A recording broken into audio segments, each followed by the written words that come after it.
الدين وعلى آله وصحبه أجمعين.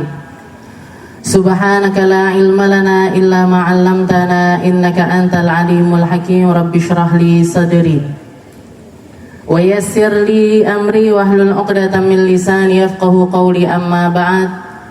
Alhamdulillah ala nikmatil Islam, alhamdulillah ala nikmatil iman, wa kafa biha min ni'mah.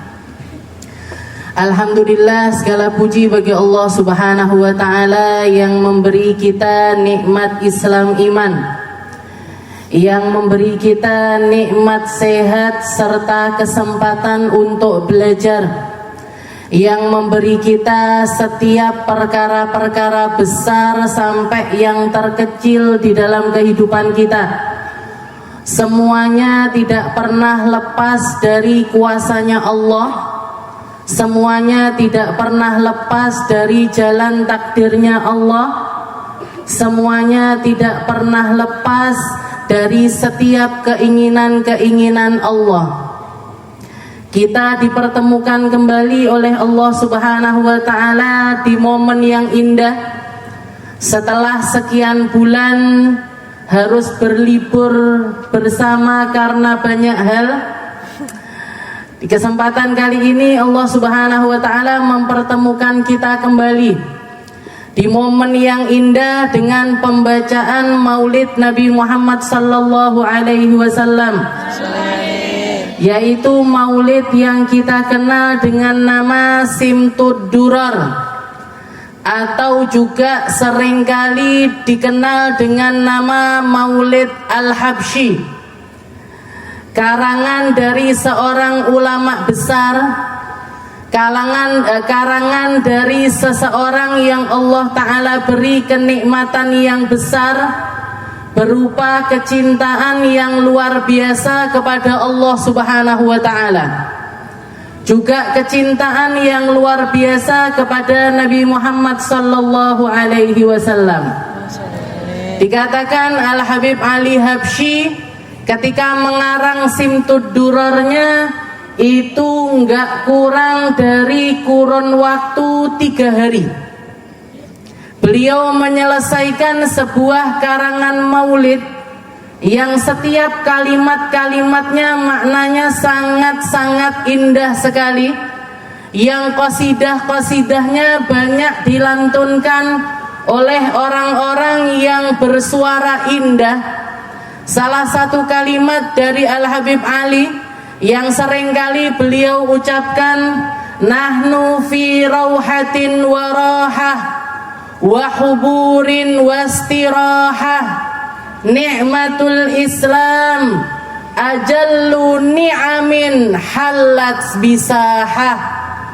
Katanya Habib Ali Habsyi, kita ada di dalam kelapangan yang luar biasa, keindahan serta kegembiraan hati yang menancap di dalam jiwa, karena kita adalah orang-orang yang mendapatkan nikmat paling besar yang pernah Allah Ta'ala berikan kepada hambanya, yaitu nikmatnya jadi orang Islam. Nikmatul Islam ajallu ni'amin halat bisahah. Katanya Habib Ali Habsyi, ini nikmat paling besar yang pernah Allah Ta'ala turunkan di atas muka bumi ini. Kenapa kok bisa seperti itu? Karena dengan seseorang mendapatkan nikmat Islam, dengan seseorang tunduk pasrah kepada aturannya Allah Subhanahu wa ta'ala, dengan seseorang mengikuti jalan hidupnya Nabi Muhammad sallallahu alaihi wasallam, maka orang tersebut langsung berpindah keadaannya dari kehinaan berjalan di atas muka bumi menjadi orang-orang yang mulia. Nikmat mana yang dengan kenikmatan tersebut Allah Subhanahu wa ta'ala menjanjikan kehidupan yang indah di dunia? Nikmat mana yang dengan nikmat tersebut Allah Ta'ala menggantikan azab kubur, sempitnya kubur menjadi keluasan dan juga pendahulu dari surganya Allah? Nikmat mana yang dengan kenikmatan tersebut Allah Subhanahu wa Ta'ala mengirimkan malaikat-malaikatnya di penghujung ajal dari orang tersebut untuk menenteramkan hatinya, untuk menghibur dirinya dan memberitahu bahwasanya yang setelah ujian terakhir ini yang kamu dapatkan adalah surga. Allah Subhanahu wa Ta'ala mengatakan di dalam Al-Qur'an, alladzina qalu rabbunallah thumma istaqamu tatanazzalu alaihimul malaikah. Katanya Allah Ta'ala, orang-orang yang mengikrarkan dengan lisannya, ya Allah, saya beriman kepadamu, saya mengucap kalimat la ilaha illallah, saya berpasrah dengan setiap takdir yang engkau berikan. Alladzina qalu rabbunallah thumma istaqamu, kemudian mereka memilih jalan istiqomah dibandingkan sekian banyak macamnya jalan orang hidup di atas muka bumi ini.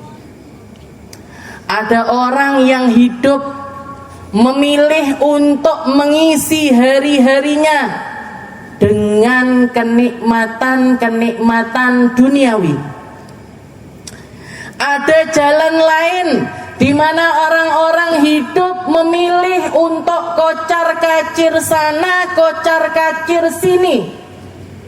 Ada orang-orang yang memilih untuk mengisi kehidupannya dengan berbagai macam kelalaian yang ditawarkan oleh dunia di masa ini. Tapi ada sekelompok orang-orang yang setelah ikrar keimanan mereka memilih jalan istiqomah. Mereka memilih hari-harinya diisi dengan ilmu. Mereka memilih isi hari-harinya dengan penutupan aurat. Mereka memilih menjadi orang yang pemalu. Mereka memilih menjadi orang yang berakhlak. Mereka memilih menjadi orang yang berbakti dengan orang tua, punya hormat kepada guru-gurunya, mengerti dengan setiap kadar nikmat berupa warisan-warisan yang Nabi Muhammad sallallahu alaihi wasallam tinggalkan. Alladzina qalu rabbunallah tsumma istaqamu. Apa yang terjadi bagi orang-orang ini? Tatanazzalu alaihimul malaikah. Malaikatnya Allah Ta'ala itu silih berganti mendatangi mereka. Kita mungkin sekarang nggak ngerasa, kita mungkin sekarang nggak melihat, kita mungkin sekarang nggak memandang banyaknya malaikatnya Allah Ta'ala yang membentangkan sayap-sayapnya di atas kita. Kenapa? Ridwan bima yatlub, karena ridho dengan apa yang kita cari. Kalian ngumpul di sini nyari apa? Kalian duduk di sini ngapain? Digigitin nyamuk apa enggak? Pantatnya panas apa enggak? Geringgingen apa enggak? Kalau kalian tahu banyaknya malaikat di atas kita yang menaungi kita, rasa itu semuanya akan menjadi rasa yang ringan dibandingkan apa yang kita pandang. Semua capek-capek tersebut tidak akan disia-siakan sama Allah Ta'ala. Setiap gigitan nyamuk yang gigitin pantat-pantat kalian, yang mungkin bikin gatal di sana dan juga di sini, itu semuanya ada nilai pahalanya dari Allah Subhanahu wa ta'ala. Kita ngaji, malaikat datang. Kita baca Al-Quran, malaikat datang. Kita bakti sama orang tua, malaikat datang. Kita berakhlak sama yang lebih tua, sayang sama yang lebih kecil, malaikat datang. Ngapain malaikat datang? Tatanazzalu alaihimul malaikah alla takhafu wa la tahzanu wa abshiru bil jannatil lati kuntum tu'adun.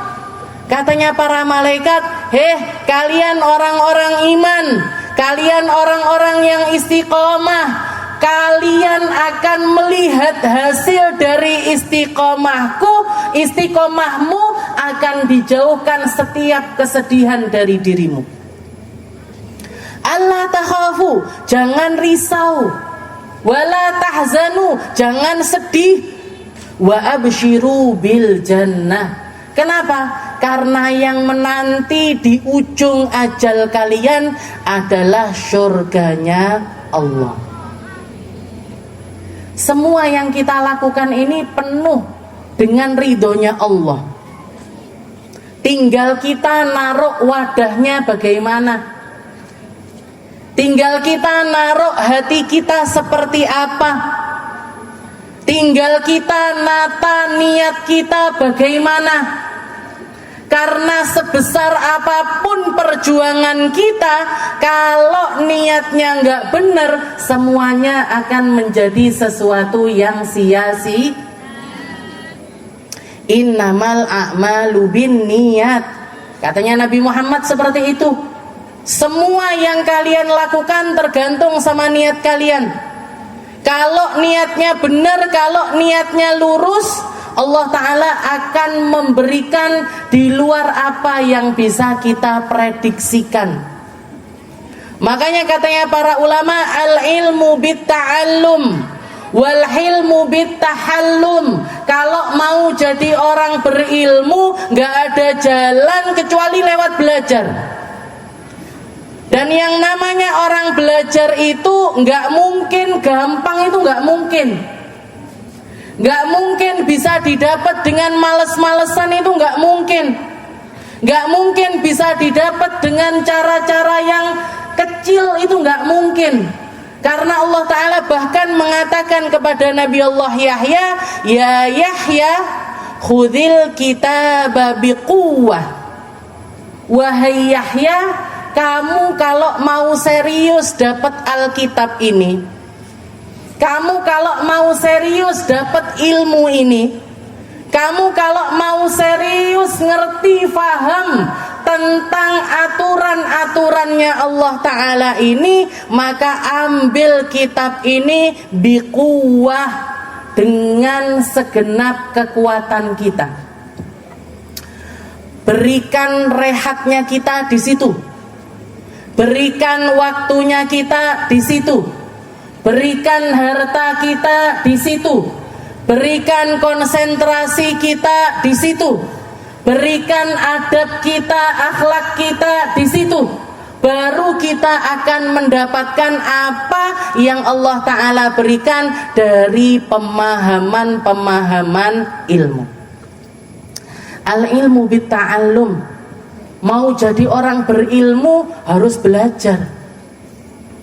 Wal-hilmu bit-tahallum. Pengen jadi orang sabar harus memaksakan sabar. Saya nggak kuat ngantuk, Ustazah. Setiap kali ngaji ini mata keriyip-keriyip. Setiap kali ngaji ini kayak mata ini ketempelan sesuatu. Gimana caranya? Bangun, ambil air wudhu, belum hilang ngantuknya, mandi, belum hilang ngantuknya, nyebur ke dalam bak mandi. Kenapa kok seperti itu? Biar hilang setannya. Jadi al-hilmu bittahallum, semuanya harus dimulai dengan paksaan. Nggak ada orang terlahir langsung pinter, nggak ada. Laisal mar'u yuladu aliman, katanya para ulama, tidak ada satu bayi pun yang lahir dalam keadaan alim, itu nggak ada.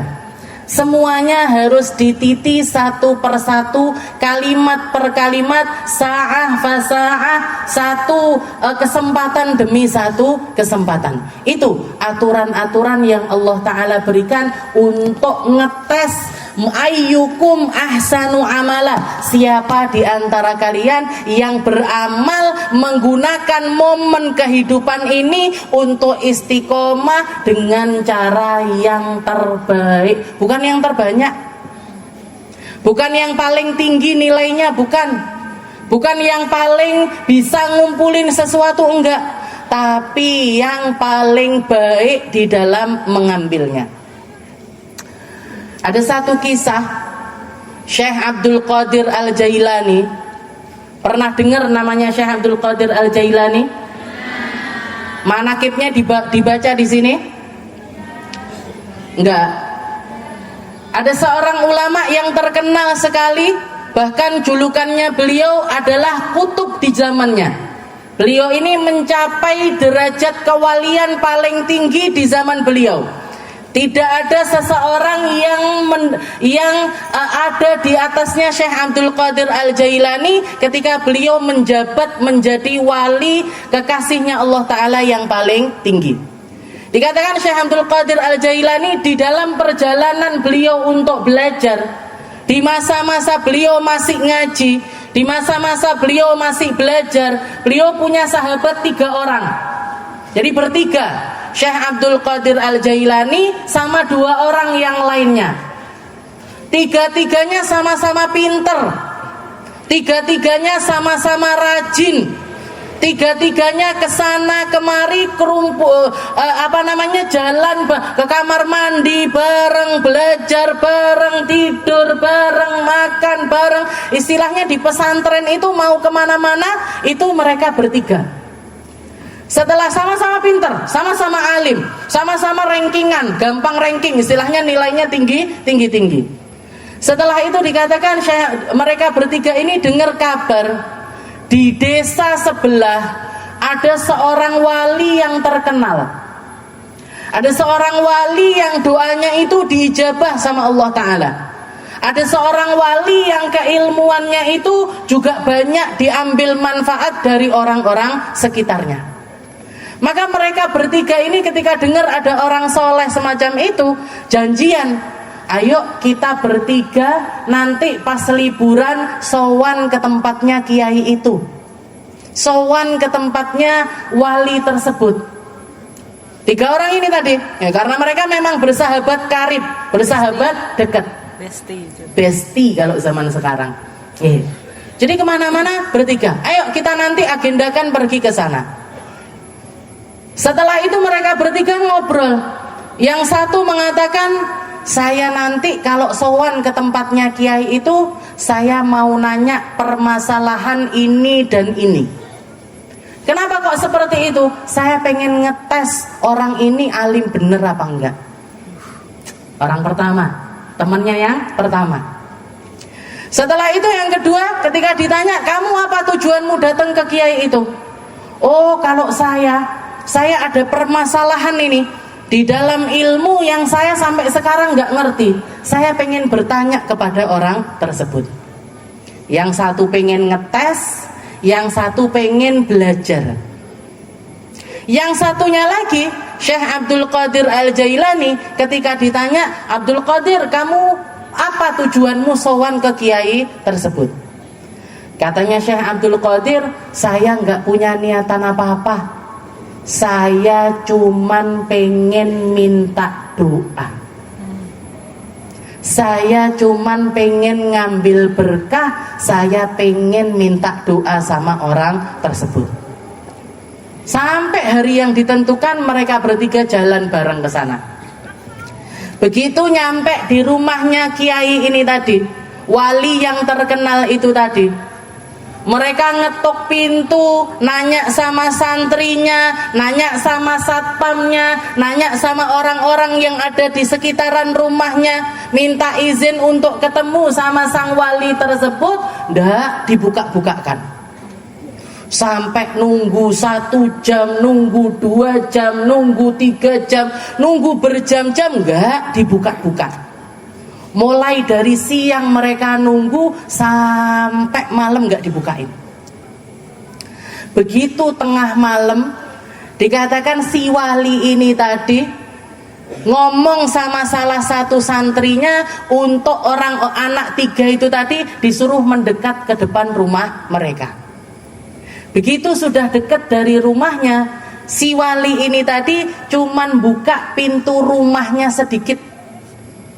Setelah itu bilang sama mereka bertiga, kalian bertiga santri pondok misalkan apa gitu pondoknya, Darul Hikmah. Oh jangan Darul Hikmah karena Syekh Abdul Qadir nggak mungkin belajar di sini gitu. Kalian 3 orang santri yang datang, kamu orang pertama, kamu datang dengan tujuan ngetes saya. Pertanyaan kamu ini dan ini, jawabannya ini dan ini. Wahai kamu orang kedua, kamu datang nanyakan pertanyaan, yang kamu tanyakan ini dan jawabannya ini dan juga ini. Wahai kamu Abdul Qadir Al-Jailani, kamu datang niatnya nyari doa, saya doakan kamu akan menjadi wali yang tertinggi. Gak ada seorang pun di zamanmu yang akan mendahului derajat kewalianmu. Dan kamu yang mau ngetes saya mencium aroma Yahudi di dalam dirimu. Kamu akan terfitnah dengan seorang perempuan dari golongan non-muslim. Sedangkan kamu yang niatmu mau belajar, kamu akan terfitnah dengan dunia serta jabatan-jabatannya. Jadi 3-3-nya pulang. Setelah itu ditutup kerekep pintunya. Mereka bertiga itu pulang tanpa mengerti apa yang terjadi. Kayak ngimpi. Gimana nyapo? Ini tadi apa yang terjadi? Dan setelah bertahun-tahun kemudian, setiap kalimat yang keluar dari sang wali tersebut menjadi kenyataan. Sahabat yang pertama, yang terkenal paling pintar, bahkan yang tujuannya mau ngetes, datang untuk berdakwah ke satu negeri, ketemu sama raja negeri tersebut, kelihatan anak perempuannya yang cantik jelita, setelah itu jatuh cinta dengan perempuan tersebut. Ketika datang untuk meminang, ayahnya mengatakan, kamu boleh nikah sama anak saya dengan syarat kamu harus masuk ke agama anak saya. Tanassar, masuk ke agama Nasrani. Hilang semua ilmunya, bahkan mati dalam keadaan Nasrani. Na'udzubillahi min dzalik. Yang satu lagi diangkat menjadi pejabat negeri yang sangat tinggi jabatannya. Dunia datang kepada dia semacam air, dan dia terlena dengan setiap kenikmatan tersebut sampai lupa kalau alumni pesantren, sampai lupa sama guru-gurunya, sampai lupa sama identitas keilmuannya, dan dia terfitnah dengan keadaan semacam itu. Cuman Syekh Abdul Qadir Al-Jailani yang naik terus derajatnya sampai ke tempat yang tidak bisa dijangkau oleh siapapun. Ini dari sini kita belajar perlunya naruh wadah yang baik di dalam hati kita, di dalam setiap keilmuan yang kita timba, di setiap keilmuan yang kita belajar. Jangan pernah meremehkan ilmu apapun. Jangan pernah menganggap kecil guru-guru yang kita belajar dari mereka. Mau guru nahwu, mau guru sorof, mau guru bahasa Arab, mau guru bahasa Inggris, mau guru matematika dan lain sebagainya. Taruh mereka semuanya di atas kepala kita, keberkahan yang akan datang kepada kita.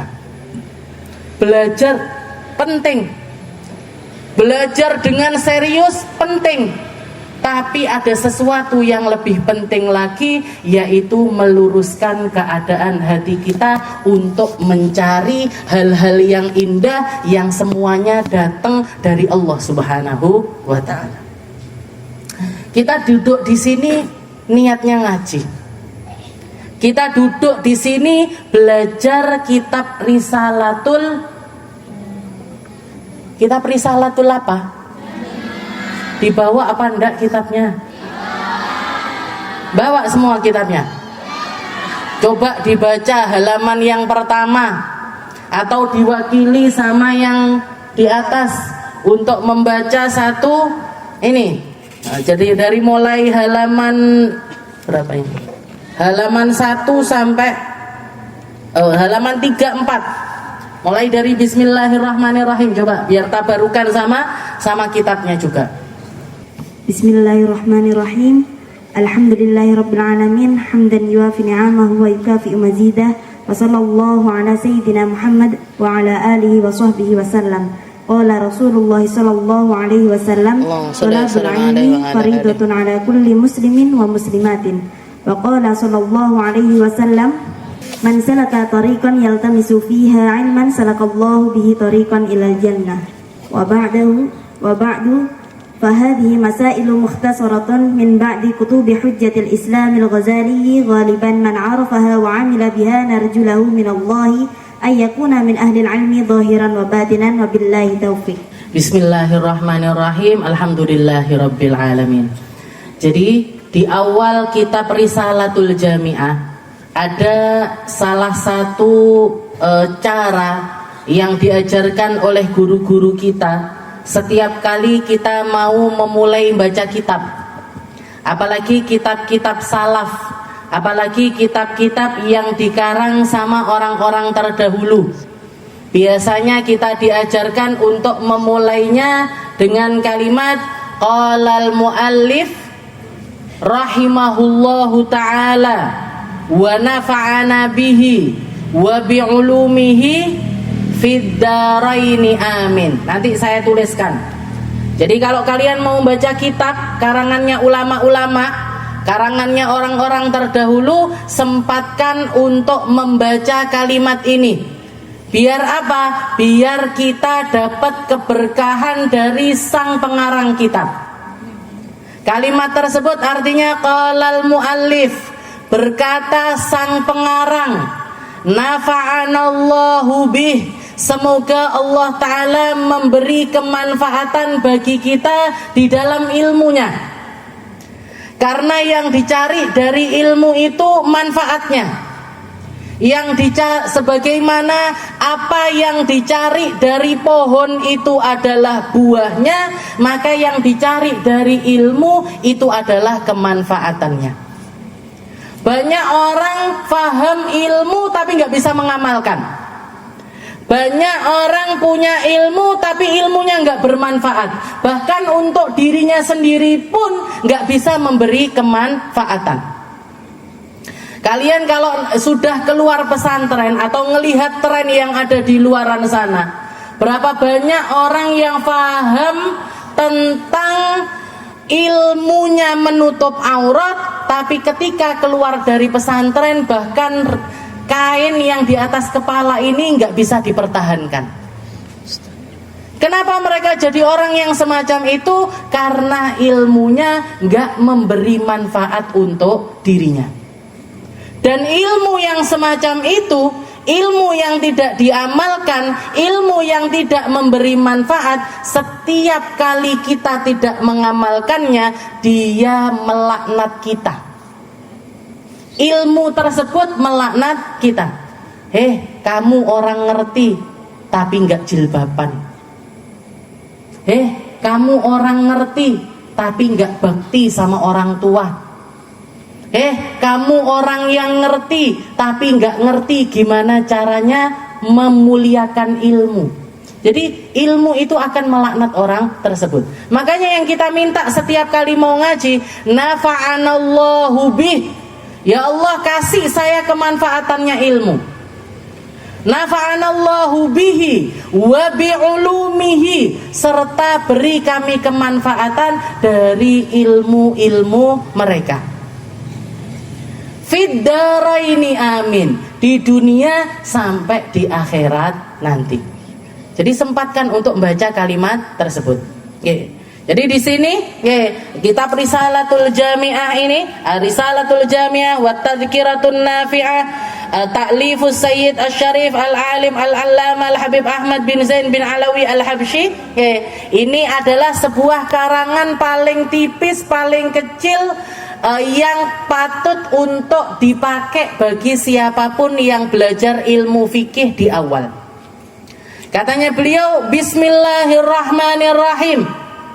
Apa itu Bismillahirrahmanirrahim? Dengan menyebut nama Allah. Ba di dalam Bismillah itu artinya lil musahabah ma'at tabarruk.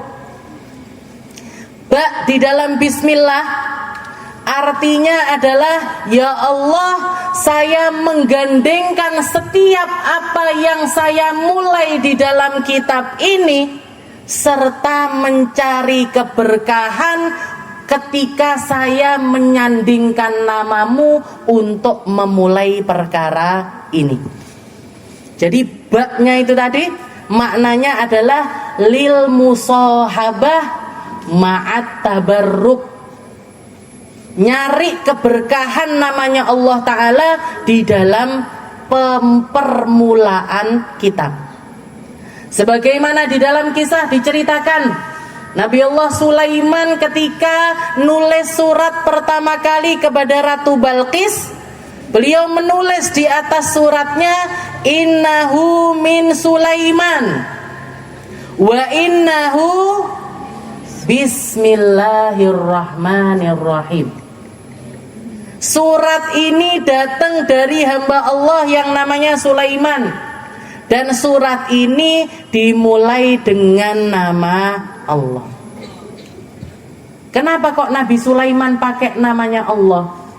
Karena beliau nyari keberkahan di dalam penulisan surat tersebut.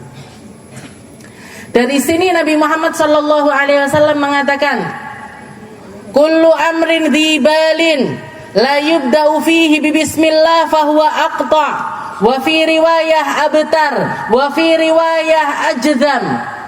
Katanya Nabi, setiap perkara yang memiliki maksud kalau tidak dimulai dengan bismillah, maka perkara tersebut akan menjadi perkara yang sedikit keberkahannya. Kullu amrin dzibalin la yubda'u fihi bismillah fahuwa aqta. Aqta itu apa artinya? Aqta itu qalilul barakah, berkahnya dikit. Kalian mau minum, gimana caranya minum ini bisa membawa keberkahan untuk kita? Baca bismillah. Kalian makan, gimana caranya makanan ini saya dapat keberkahan di dalamnya? Baca bismillah. Kalian pakai baju, gimana caranya baju ini biar gampang untuk membawa saya di dalam setiap perkara-perkara yang membawa berkah? Mulai dengan bismillah. Pakai jilbab, bismillah. Ngancingkan baju, bismillah. Pakai celana, bismillah. Pakai kaos kaki, bismillah. Ustazah nggak selesai-selesai. Ustazah nanti kepanjangan jadinya. Kalau bismillah itu jadi tradisinya kita, tanpa terasa pun akan menjadi sesuatu yang datang dari lisan kita. Jadi katanya Nabi Muhammad SAW, kullu amrin dziban la yudai bismillah fahuwa aqta, ay qalilul barakah. Kalau mau sesuatu yang kita dapatkan itu banyak berkahnya, mulai pakai bismillah. Wa fi riwayah ajdam, di dalam riwayat yang lain artinya adalah maqtuun, sesuatu yang terpotong. Artinya apa? Enggak sempurna. Kalau kita melakukan sesuatu enggak dimulai dengan bismillah, maka kesempurnaan dari perkara tersebut hilang dari diri kita. Jadi sedikit berkahnya hilang atau hilang dari kita kesempurnaan perkara tersebut. Makanya Habib Zain di sini beliau memulai kitabnya dengan kata-kata dengan lafaz Bismillahirrahmanirrahim. Dan kalau kita melihat semua ulama, nggak ada satupun di antara mereka kecuali setiap kali menulis sesuatu di dalam bukunya yang pertama ditulis adalah Bismillahirrahmanirrahim. Bismillah, baknya adalah lil musahabah ma'at tabarruk. Setelah itu ismun. Apa itu ismun? Dengan nama. Ismun diambil dari lafadz sumu. Sumu itu artinya adalah al-irtifa'. Seseorang itu naik namanya. Ketika naik, yang naik adalah namanya. Manusia itu ketika naik dimulai dari namanya. Makanya Allah Ta'ala mengatakan di dalam Al-Quran, hal ata alal insani hinum minad dahri lam yakun syai'an madhkuro. Bukankah telah datang kepada manusia saat-saat di mana mereka itu sebelumnya nggak pernah disebut sama sekali. Sekarang kita di tahun 2025. Salah. 2026. 50 tahun yang lalu kita semuanya ada apa enggak? 50 tahun yang lalu ada enggak orang nyebut, oh Ustazah Aminah yang rumahnya El Sagaf? Ada enggak yang nyebut? Enggak ada. El Sagafnya belum ada, Ustazahnya belum ada, bahkan mungkin orang tua saya masih belum ada. Mbak Lisa, 50 tahun yang lalu ada enggak sosok Mbak Lisa? Ada enggak? Oh, belum 50 kan? 45. 45, kurang 5 tahun. Enggak ada. Dulu lam yakun syai'am madhkura. Katanya para ulama, apa hal yang lebih hina dibandingkan sesuatu yang penyebutannya aja enggak ada? Kita ini dulunya enggak ada sama sekali. Penyebutan kita nggak ada, nama kita nggak ada, sepak terjang kita nggak ada kita semuanya. Tapi setelah itu Allah Ta'ala memberikan kenikmatan kita untuk bisa hidup, untuk bisa tinggal di atas muka bumi, untuk bisa berjalan, untuk bisa ngisi dunia, untuk bisa menghirup oksigennya dunia, untuk bisa berinteraksi dengan semua manusia dunia. Itu semuanya kenikmatan-kenikmatan yang besar. Permulaannya dari mana? Permulaannya minal ijad. Dimulai dari pembentukan diri kita. Setelah itu begitu kita lahir, yang pertama kali disematkan oleh orang tua untuk kita adalah nama kita satu per satu. Makanya ismun itu diambil dari kalimat sumu yang artinya adalah irtifa. Manusia itu kalau dia disebut, dia itu naik. Manusia itu dengan nama mereka bisa mencapai derajat yang tinggi di sisi Allah Subhanahu wa Ta'ala. Salah satu contoh manusia dengan nama yang paling sering disebut oleh manusia lain dan paling banyak disebut oleh manusia penduduk bumi maupun penduduk langit, yaitu nama Nabi kita Nabi Muhammad sallallahu alaihi wasallam. Nama Muhammad itu sebelum Nabi Muhammad lahir nggak ada. Di dalam Injil namanya Ahmad, di dalam kitab yang lain namanya Hamid. Lahir baru ada yang namanya Muhammad. Disebutnya sampai kapan? Sampai nanti akhir zaman. Sampai nanti bahkan di surganya Allah Ta'ala gak ada satupun daun, gak ada satupun gagang pintu, gak ada satupun ornamen di dalam surga kecuali bertuliskan di situ La ilaha illallah Muhammadur Rasulullah. Bismillah. Oke. Kita bertabaruk dengan apa? Dengan namanya Allah. Siapa Allah? Allah itu adalah ismun lidzat al-wajidul wujud, al-wajibul wujud. Sebutan dari zat yang adanya itu wajib. Al-wajibul wujud. Keberadaan Tuhan itu harus ada. Kalau Tuhan itu nggak ada, alam semesta ini nggak mungkin ada. Sebagaimana tempat ini, kita lihat ada panggung, kita lihat ada mimbar, kita lihat ada meja, kita lihat ada lampu, ada karpet yang dibentangkan. Apakah ini terjadi begitu saja? Enggak kan? Ada tangan-tangan yang bleberi, ada tangan-tangan yang maku, ada tangan-tangan yang ngecat, ada tangan-tangan yang noto, sehingga majelis ini bisa berjalan untuk dinamakan sebagai sebuah majelis. Maka satu-satunya zat yang keberadaannya itu wajib ada adalah Allah Subhanahu wa ta'ala. Kita semuanya nggak wajib ada. Sebagaimana dulu kita nggak ada, 50 tahun lagi, 100 tahun lagi, kita pun juga akan kembali kepada ketiadaan. Maka keberadaan kita di waktu yang singkat tersebut tidak wajib ada. Ustazah Aminah ini ada nggak ada, dunia ini berjalan. Kita semuanya ini ada nggak ada, nggak ngefek sama oksigen, nggak ngefek sama langit, nggak ngefek dengan bumi. Maka kita semuanya ini nggak wajib ada, tapi kita sekarang ada. Sedangkan Allah Az-Zat Al-Wajibul Wujud, nama dari zat yang keberadaannya itu wajib ada. Makanya para ulama mengatakan kalimat la ilaha illallah. Kalimat la ilaha illallah, ay la ma'buda bihaqqin illallah.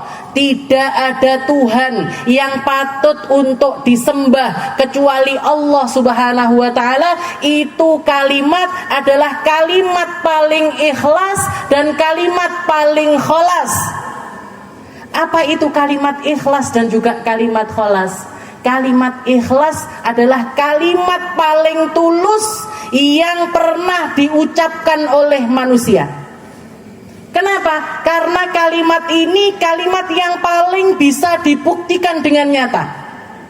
Kalimat yang gak akan pernah bisa dibantah.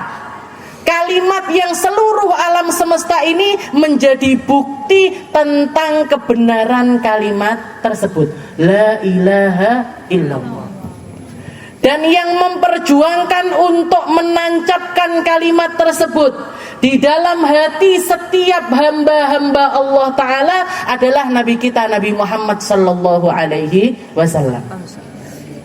Tanah Mekah yang jadi saksinya, gunung-gunung Mekah yang jadi saksinya, setiap jalan-jalan yang ada di Mekah yang jadi saksinya. Tidak ada satupun tempat yang bisa dipijak di negeri Mekah kecuali di situ Nabi Muhammad pernah berdiri sambil mengucapkan kepada seluruh manusia, ayyuhan nas qulu la ilaha illallah tuflihu. Wahai semua orang, ucapkan kalimat la ilaha illallah, kalian akan sukses dunia akhirat. Itu perjuangannya Nabi Muhammad Sallallahu Alaihi Wasallam. Makanya dikatakan ini kalimat-kalimat paling ikhlas. Setelah itu kalimat ini juga menjadi kalimatul kholas. Kalimatul kholasin, kalimat yang paling menyelamatkan kita.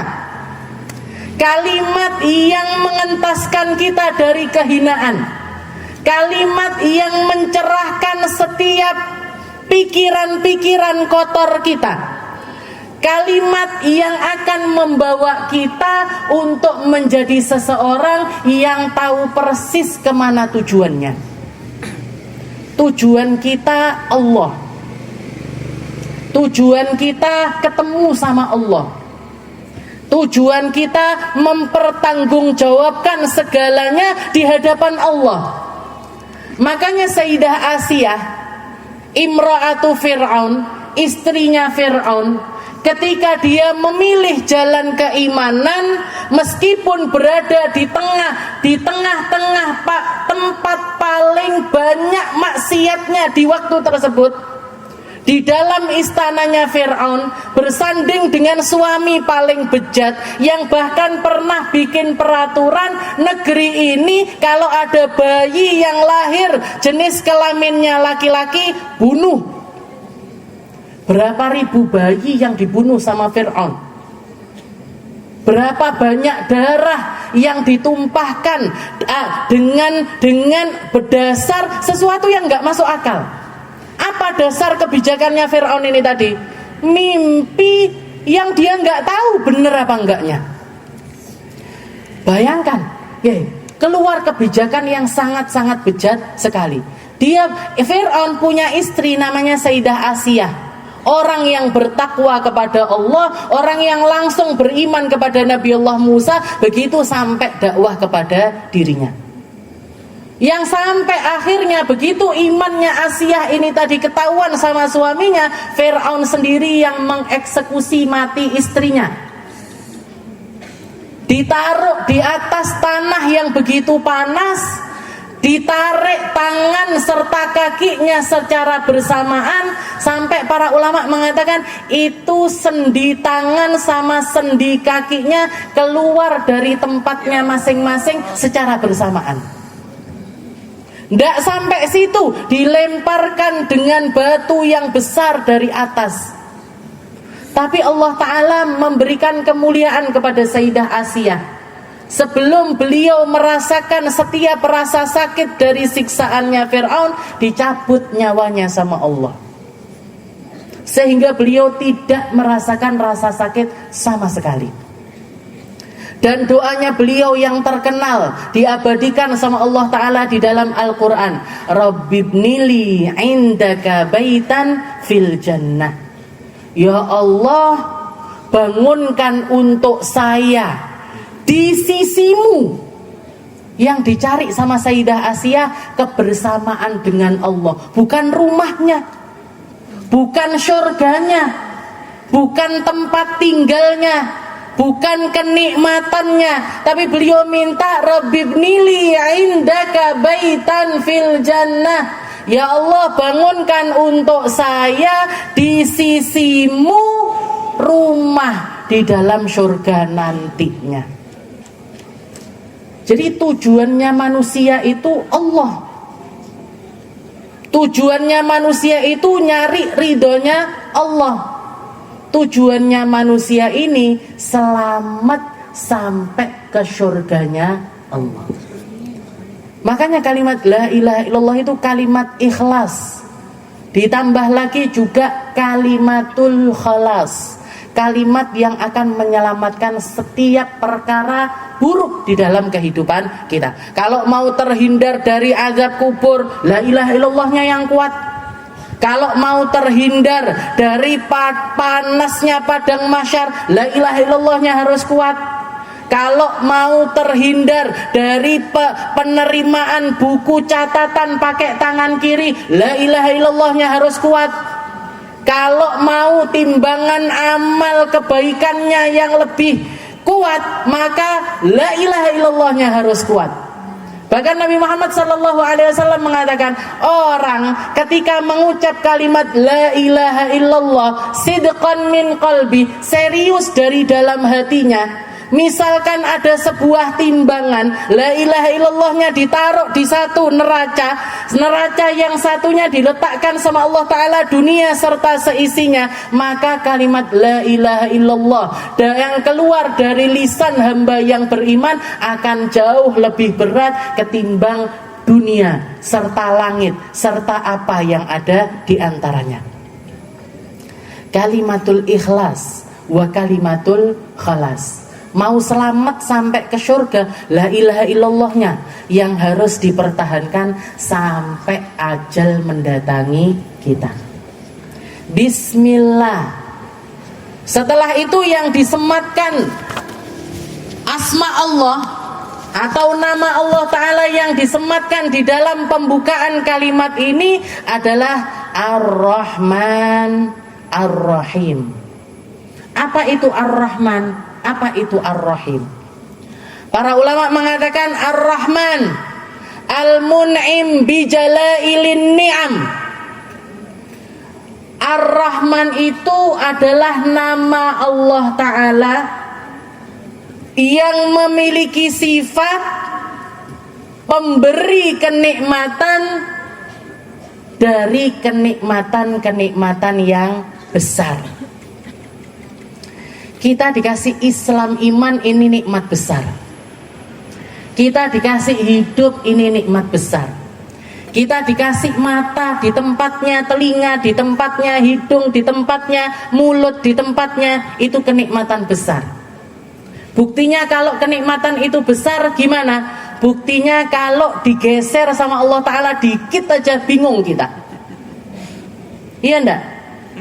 Kalian punya mata dua, satu ditaruh atas, satu ditaruh bawah sama Allah Ta'ala. Bingung apa enggak? Bingung.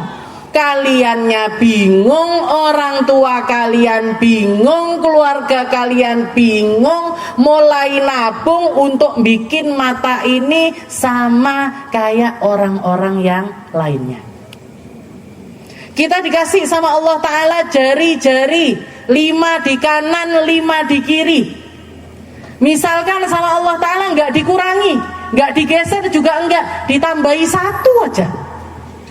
Yang kanan 6, yang kiri 5. Bingung apa enggak? Enggak bingung?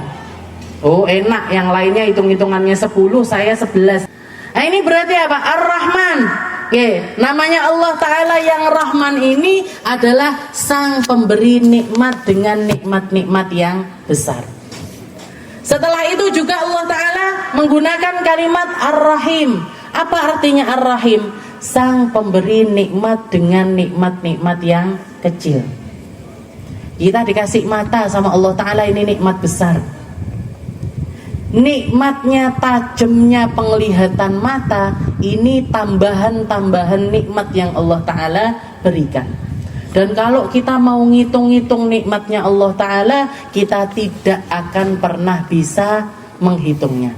Wa in ta'uddu nikmatallahi la tuhsuha. Kalau kalian mau ngitung nikmatnya Allah Ta'ala itu tanpa batas. Makanya di sini dimulai dengan kalimat Bismillahirrahmanirrahim. Dengan bertabaruk pakai namanya Allah Ta'ala, saya memulai pembukaan kitab ini. Kenapa kok pakai namanya Allah Ta'ala? Karena segala sesuatu yang ada di atas muka bumi ini berkaitan dengan Allah, muhitun bi'ilmi. Setiap ilmu itu diliputi dengan ilmunya Allah. Setiap kenikmatan diliputi dengan kenikmatan dari Allah. Maka kita nggak akan pernah bisa terlepas dengan namanya Allah. Bismillahirrahmanirrahim. Setelah itu alhamdulillahirabbil alamin, hamdan yuwafi ni'amahu wa yukafi'u mazidah. Ya rabbana lakal hamdu kama yanbaghi li jalali wajhika wa 'azimi sultanik. Oh, enggak sampai sepanjang itu ternyata. Hamdan yuwafi ni'amahu wa yukafi'u mazidah. Wa sallallahu ala sayyidina Muhammadin wa ala alihi wa sahbihi wasallam. Jadi awal permulaan dari setiap amalan-amalan kebaikan itu 3 hal ini sebaiknya yang harus ada. Yang pertama adalah basmalah, yang kedua adalah alhamdulillah, dan yang ketiga adalah sholawat kepada Nabi Muhammad sallallahu alaihi wasallam. Wallahu a'lam bissawab. Insyaallah kita lanjutkan di pertemuan